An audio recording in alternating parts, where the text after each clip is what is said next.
Kratos, nama itu seperti dentang pedang yang beradu di tengah pertempuran. Dia bukan sekedar prajurit biasa, dia adalah legenda yang lahir dari darah dan kehancuran. Dulu dia hanyalah seorang kapten kecil di pasukan Sparta, memimpin 50 orang di bawah komandonya. Namun, takdirnya lebih besar daripada itu. Dengan kecerdikan dan keganasan yang tak tertandingi, Kratos menaklukkan medan perang demi medan perang. Hingga akhirnya ia berdiri sebagai seorang jenderal dengan ribuan pasukan yang siap mati untuknya. Kekayaan dan kejayaan datang silih berganti. Harta rampasan, emas, permata, semuanya seperti mengalir ke tangannya seiring dengan kemenangan demi kemenangan yang ia raih. Namun perang mengubahnya dari seorang pejuang yang berjuang demi kehormatan bangsa. Ia menjadi sosok yang haus akan darah. Hanya istrinya yang berani mempertanyakan apa sebenarnya tujuanmu, Kratos. Dan tanpa ragu ia pun menjawab, untuk kejayaan Sparta. Tapi istrinya tahu betul tentang Kratos. Bukan, kata istrinya. Ini semua demi ambisimu sendiri. Kau sangat menikmati perang. Pernah ada satu pertempuran yang menjadi titik balik segalanya. Pasukan Sparta bertemu dengan bangsa barbar dari timur. Mereka bukanlah lawan yang mudah. Buas, liar, dan jumlah mereka jauh lebih besar daripada pasukan Kratos. Kratos untuk pertama kalinya menghadapi kekalahan.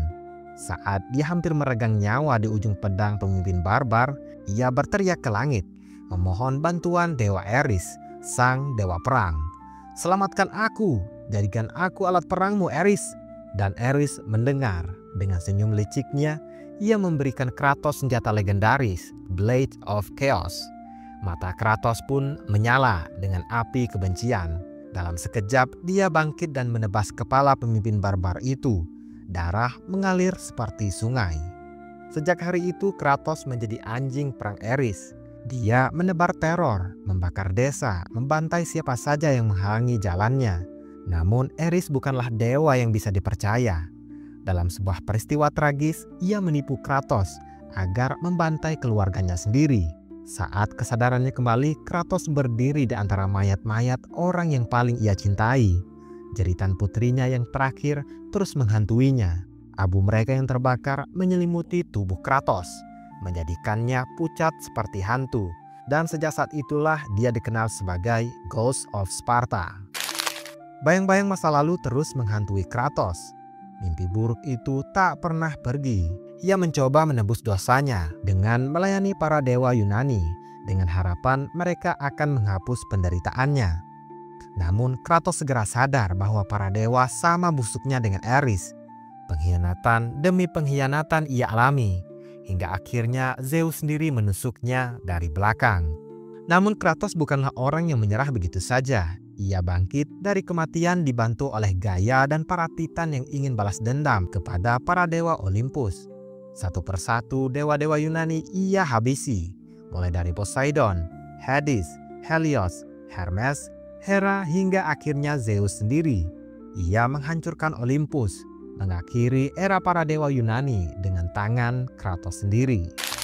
Namun setelah semuanya berakhir, Kratos tidak menemukan kedamaian.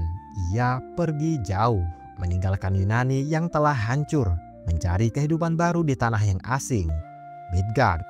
Di sana ia mencoba hidup sebagai seorang manusia biasa, menikahi seorang wanita bernama Fei, dan memiliki seorang putra bernama Atreus. Tapi masa lalunya tidak bisa benar-benar ia tinggalkan.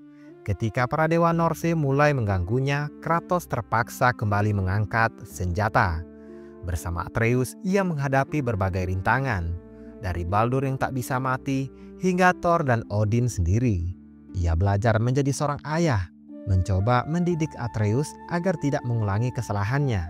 Namun, takdir memiliki rencana lain. Ragnarok datang. Perang besar antara para dewa dan raksasa. Kratos terpaksa bertarung lagi, membunuh Thor dan mengalahkan Odin. Hingga pada akhirnya Midgard pun selamat. Dan Kratos menemukan sesuatu yang tak pernah ia pikirkan. Sebuah ramalan bahwa ia akan menjadi dewa yang dihormati, bukan ditakuti. Untuk pertama kalinya dalam hidup Kratos melihat sebuah harapan. Kini Kratos bukan lagi hanya mesin pembunuh. Ia adalah dewa yang membawa perubahan. Ghost of Sparta telah mati. Yang tersisa adalah Kratos, dewa perang yang baru, yang memilih untuk membangun bukan menghancurkan.